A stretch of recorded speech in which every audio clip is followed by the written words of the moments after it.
Assim diz a palavra do Senhor: rogo-vos, pois, irmãos, pelas misericórdias de Deus, que apresenteis o vosso corpo por sacrifício vivo, santo e agradável a Deus, que é o vosso culto racional.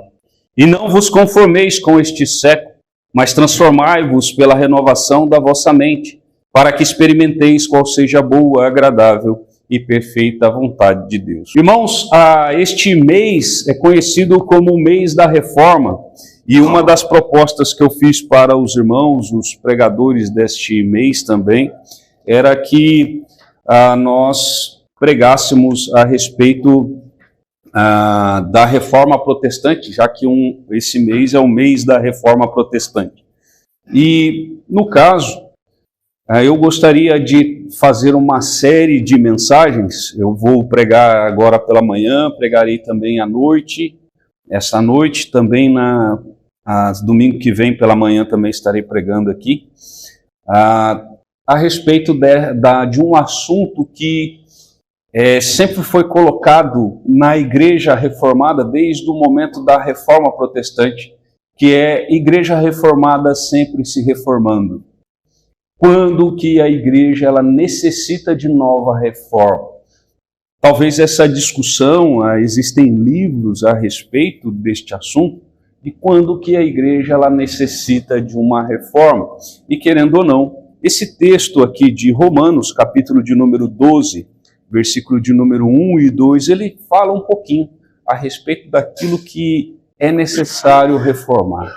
Então, gostaria de colocar como tema desta série de mensagens, uma igreja reformada sempre se reformando. O texto aqui de capítulo de número 12, ele abre vamos dizer assim, a quarta parte do livro de Romanos. E, no caso, ele está falando aqui, a partir do capítulo de número 12, que vai até o 15 versículo de número 33, a respeito da santidade na vida. Esse é o grande tema deste bloco. Aqui o quarto bloco, né, são divididos em 5 blocos o livro de Romanos, e esse bloco que vai do 12 até o 15:33, ele vai tratar sobre essa questão da vida cristã santificada. E querendo ou não, irmãos, aqui nós vemos a respeito de algo que é extremamente importante, que seria aqui o primeiro ponto a respeito desta igreja reformada, sempre se reformando, que tem a ver com a questão de consagrarmos os nossos corpos ao Senhor. Quando Paulo já escreve em várias cartas suas, inclusive João também, ele combate na sua época o gnosticismo. E o gnosticismo, ele tinha a ideia, ele era dicotômico, só que um dicotômico que a gente fala como que separando o homem em 2 partes, só que não é a divisão, por exemplo, que a nossa confissão de fé faz. A nossa confissão de fé também ela divide o homem em 2 partes, corpo e alma. Alma e espírito ele considera a mesma coisa. Isso daí é a nossa própria confissão de fé. Ela vai tratar sobre isso. Ela é dicotômica, ela não é tricotômica. Apesar de entendermos que isso não é tão essencial à nossa fé. O fato de ser tricotômico ou dicotômico. Nós conseguimos, vamos dizer, conviver com isso, sendo aqueles que pensam em dicotomia ou tricotomia. Mas a ideia do gnosticismo, nessa ideia dicotômica de separação entre corpo e alma, ela era uma separação extremamente equivocada. A ideia era que a alma ela era algo bom, ele era algo sublime, e ela era aquela que deveria ser salva, buscar a salvação. Já o corpo ele era algo ruim, e se ele era algo ruim, ele seria degradado. E isso gerava consequências no sentido de que você poderia fazer o que quisesse com o seu corpo, poderia viver em prostituição, porque o corpo ele vai virar pó. O corpo ele é algo ruim. Essa era a ideia do gnosticismo.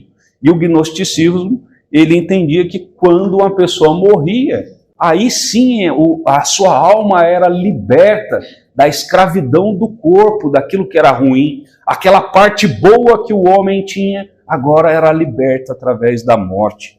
Por isso eles também tinham muita dificuldade com relação à ressurreição, justamente porque para eles era um absurdo.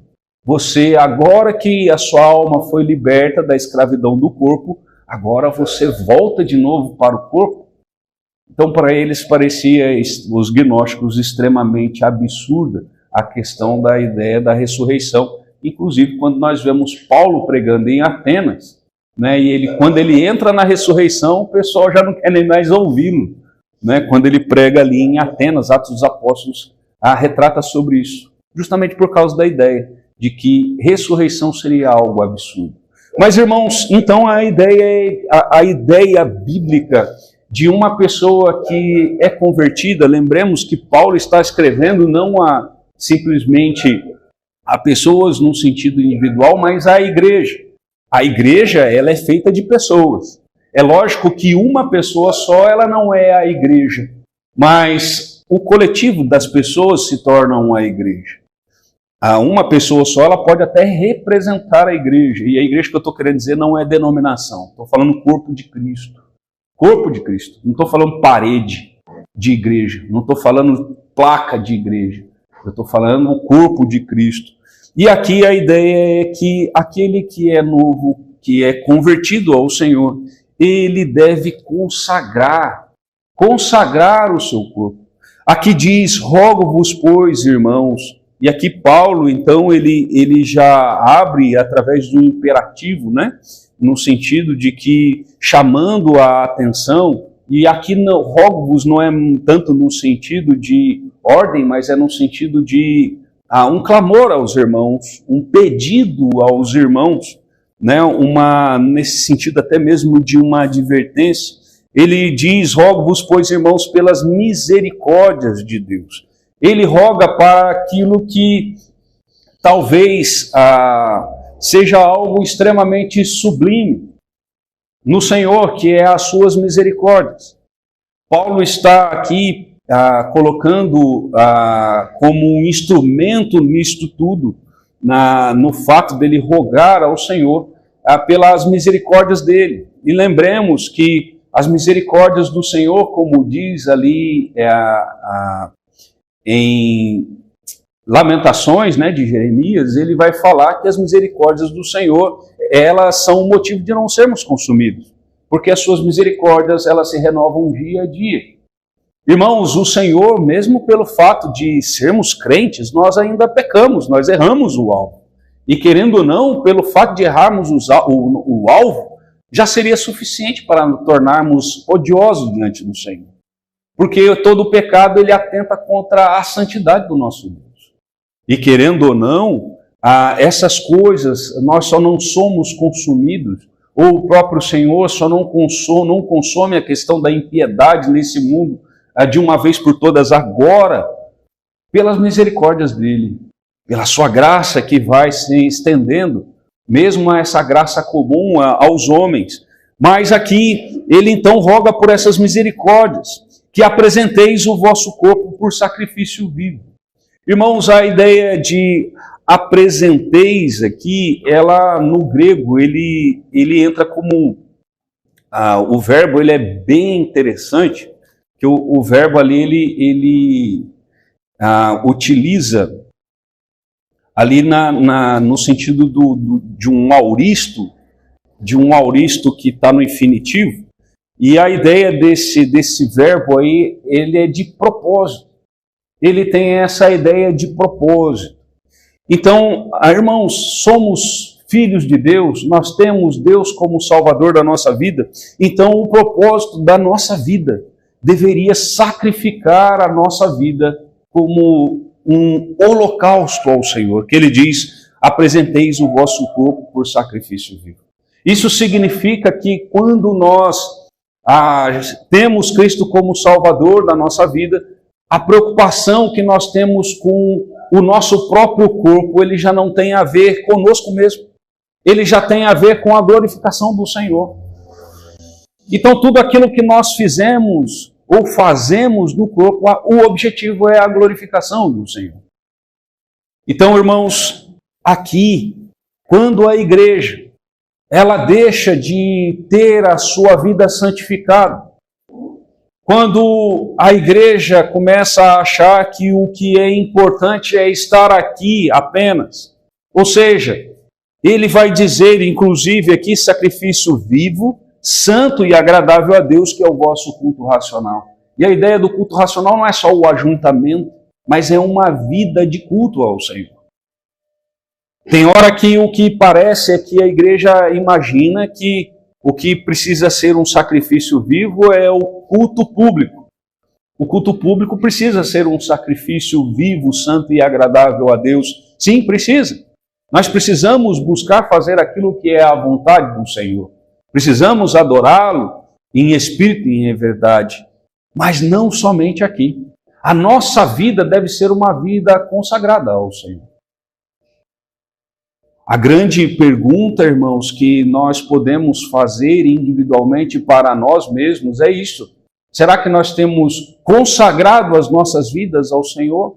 Ou será nós temos consagrado a vida dos nossos filhos ao Senhor? Nós temos consagrado a vida do nosso cônjuge, do nosso pai, nossa mãe, ao Senhor? Nós temos consagrado?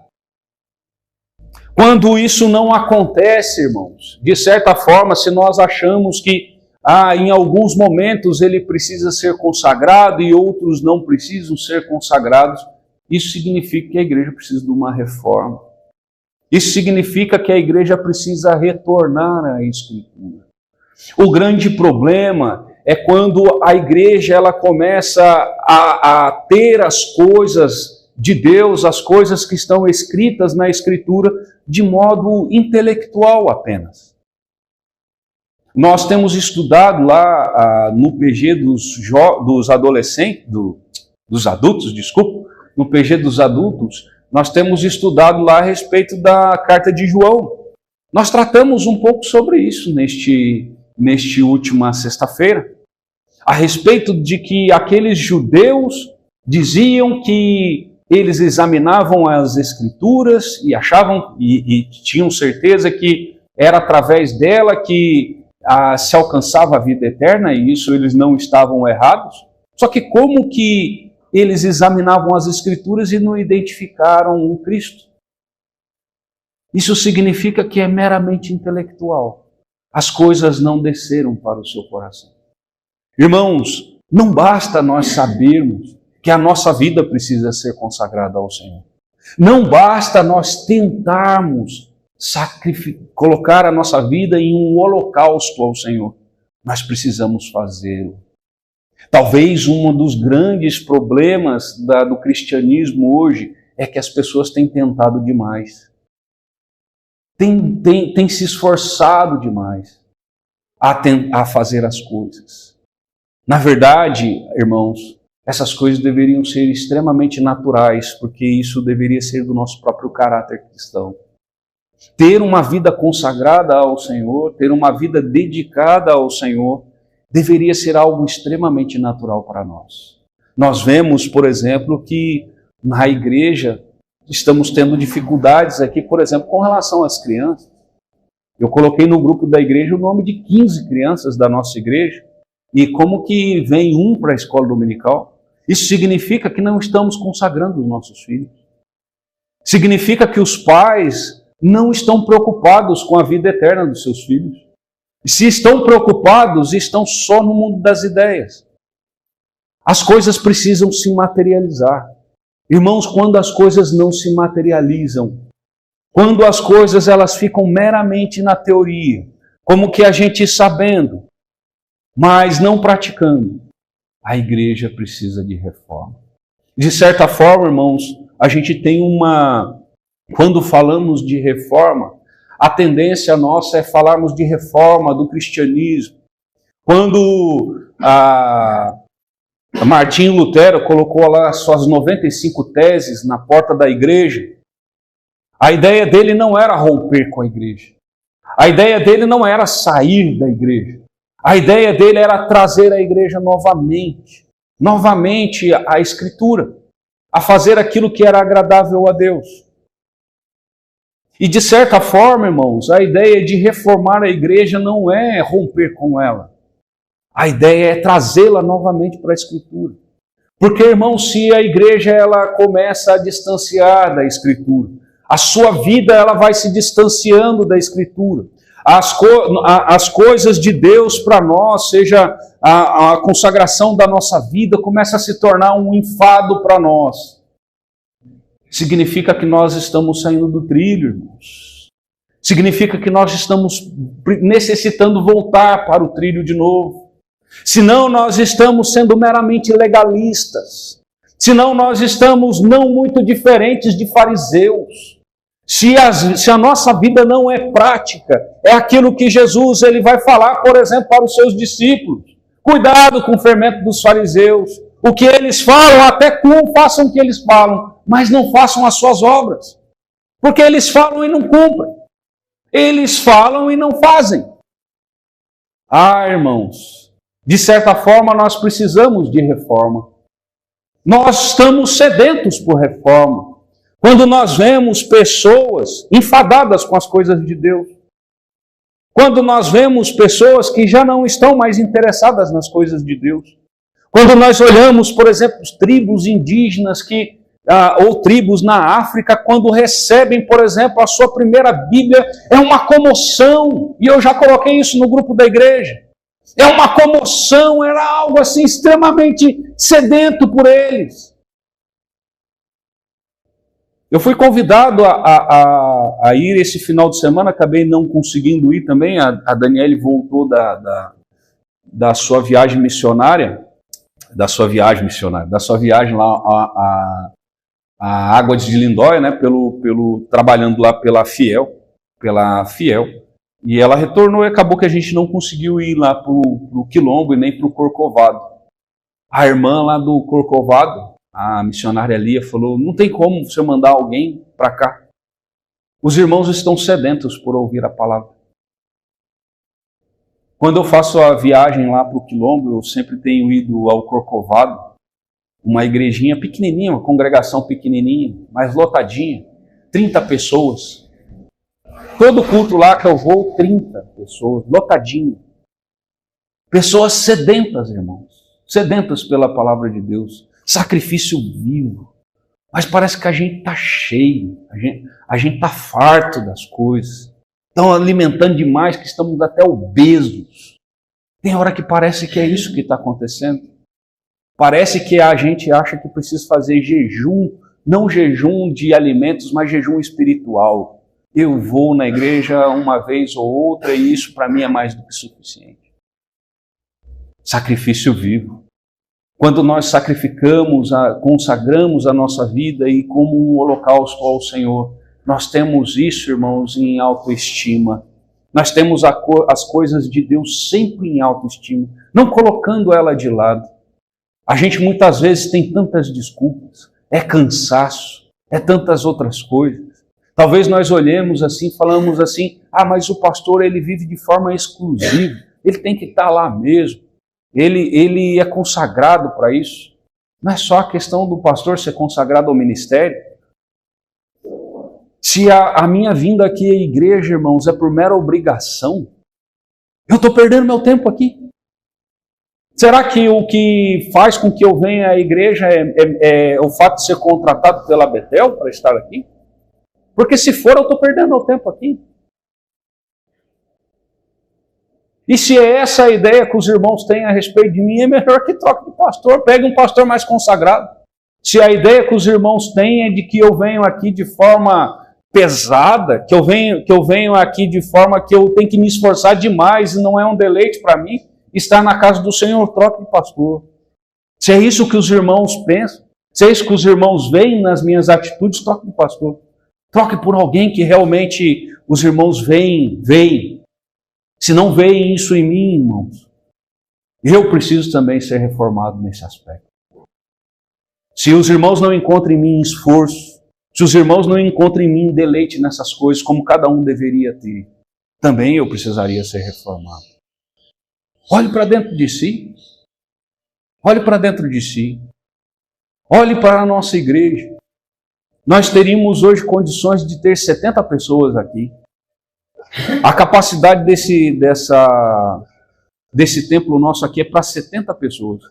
Eu sei que existem irmãos que não têm condições de estar aqui, seja por fato de estar doentes, seja pelo fato de estarem trabalhando ou retornando agora do emprego, logo pela manhã, realmente. Mas quantos estão dormindo? Quantos estão fazendo outras coisas? Quantos estão assistindo futebol? Irmãos, quando isso acontece, a gente normalmente gosta de falar de outras denominações. Falemos da nossa. Falemos da nossa. Por que jogar pedra na vidraça dos outros? Para que ficar olhando para o cisco do olho dos outros, sendo que há trave, muitas vezes no nosso? Uma coisa é fato, irmãos, nós precisamos de reforma. Nós precisamos de reforma. Quando nós vemos quase um terço da igreja despreocupada com a igreja, não tem nem vindo à igreja, precisamos de reforma. As pessoas não têm colocado o seu corpo como um holocausto ao Senhor. Não têm vivido uma vida santificada. Porque se estivessem vivendo vida santificada, teriam prazer de estar aqui. Estariam no sábado aguardando ardentemente o momento de estar reunido com os irmãos. E se isso não acontece, irmãos, como eu queria dormir mais um pouquinho e não posso porque eu tenho que ir na igreja. Se isso é algo que passa na sua cabeça, você precisa de reforma. Você precisa de reforma na sua vida. E aqui ele diz, versículo de número 2 também, a respeito de que a igreja ela precisa de reforma quando ela toma a forma do mundo. Aqui diz, e não vos conformeis com este século, mas transformai-vos pela renovação da vossa mente, para que experimenteis qual seja a boa, agradável e perfeita vontade de Deus. Irmãos, quando a igreja começa a ver propostas do mundo, e essas propostas do mundo começam a ser olhada de forma não a repudiar, como acontece, por exemplo, coisas na área, por exemplo, do casamento, coisas com relação até ao próprio culto ao Senhor, coisas que, por exemplo, no culto ao Senhor, as pessoas estão preocupadas em se alegrar, propriamente dito. As pessoas dizem, eu não gosto de determinado pregador, eu não gosto de determinado culto, eu não gosto de determinada música, eu não gosto de igreja que não bata palma, eu não gosto de igreja que não levante a mão, ou eu gosto de igreja que não faça isso, ou eu gosto de igreja que faça aquilo. Irmãos, a gente está preocupado com a gente. A gente está modelando ao mundo. A gente está tomando a forma do mundo. Se isso tem acontecido, se isso tem brotado no seu coração, você está precisando de reforma. Nós não viemos aqui assistir culto. Nós viemos prestar culto. Ninguém vem assistir culto. Se você vem assistir culto, você está perdendo seu tempo. Assistir, você pode assistir na televisão. Agora, prestar culto só presta aqui na igreja, no sentido culto público. Tudo bem que a nossa vida tem que ser uma vida consagrada, um culto constante ao Senhor, sim, mas a questão de nós não viemos aqui para assistir culto, viemos prestar, viemos aqui sacrificar louvores ao Senhor. Irmãos, como a igreja muitas vezes tem se modelado ao mundo, como que as coisas muitas vezes do mundo, as tentações que o mundo mostra, para que a igreja se torne um pouco mais aprazível, para que a igreja se torne mais interessante. Quando a igreja está preocupada em se tornar mais interessante ao mundo, a ser mais atrativa para o mundo, ela está precisando de reforma. A igreja ela tinha que se preocupar em ser mais atrativa a Deus. A igreja precisava ter mais preocupação em ser fiel às Escrituras, em buscar adorar a Deus em espírito e em verdade, não em ser atrativo. Precisamos atrair os jovens. Se a Escritura não atrai os jovens, nós vamos encher a igreja de joio. Nós vamos, na verdade, começar a ter problema de um monte de descrente dentro da igreja. A partir do momento que a preocupação nossa seja ser atração para outras pessoas, quando a igreja se preocupa em ser entretenimento, ela está se modelando ao mundo. Ela está mais preocupada com as coisas do mundo do que preocupada com o próprio Deus. Irmãos, do que adianta ter uma igreja lotada de pessoas e Deus olhando e falando, sinagoga de Satanás. Irmãos, nós aprendemos hoje a respeito de uma igreja reformada sempre se reformando. Uma igreja em que os seus membros necessitam viver uma vida consagrada. Necessitam viver de forma que a sua vida seja um holocausto ao Senhor. Santo, vivo e agradável a Deus. Uma vida constante de culto ao Senhor. Vimos também a respeito de que a igreja precisa de uma reforma quando ela começa a se amoldar às coisas do mundo. Quando ele começa a achar que precisa atrair pessoas. O que ela não precisa mais semear, o que ela precisa é atrair. E assim busca métodos, não que métodos em si seja equivocado, o problema maior é colocar toda a virtude em métodos e não a expectativa no poder do Espírito Santo. Não na dependência do Espírito Santo para transformar vidas. Quando nós falamos esse método aqui, ele é mais eficaz do que aquele ali, nós estamos precisando de reforma. Porque isso significa que nós estamos colocando as nossas esperanças em métodos. O método mais eficaz é a dependência do Espírito. O método mais eficaz que tem é a atuação do poder do Espírito Santo. É Ele somente que pode converter pessoas, não é métodos. Podemos utilizar? Podemos utilizar. É pecaminoso? Não. O pecaminoso é colocarmos no lugar do Espírito Santo. Quando ele se torna um fim em si mesmo, e o fim não é o poder do Espírito Santo, significa que precisamos de reforma. Que Deus derrame assim graça sem medida sobre nós, irmãos. Trabalhe os nossos corações para que Ele nos encontre fiéis. Ele nos encontre fiéis. Sei que muitas coisas precisam ser transformadas em nossas vidas. Também existem coisas que precisam ser transformadas na minha vida também. Muitas coisas, quando pregamos o Evangelho do Senhor, as pessoas pensam que o pregador ele está simplesmente falando e coisas não precisam ser transformadas na vida dele. Se isso acontece com o pregador, significa que ele precisa de reforma. O primeiro a ser atingido pela Escritura é o pregador. Ele é o primeiro a ser exortado. Por isso, irmãos, eu não me coloco aqui acima dos irmãos. Eu não me coloco aqui como que se eu fosse o perfeito e os irmãos tinham que se adequar. A questão não é essa. A questão é cada um olhar para si mesmo. Cada um olhar para si mesmo. E rogar, Senhor, reforma a minha vida. Reforma a minha vida.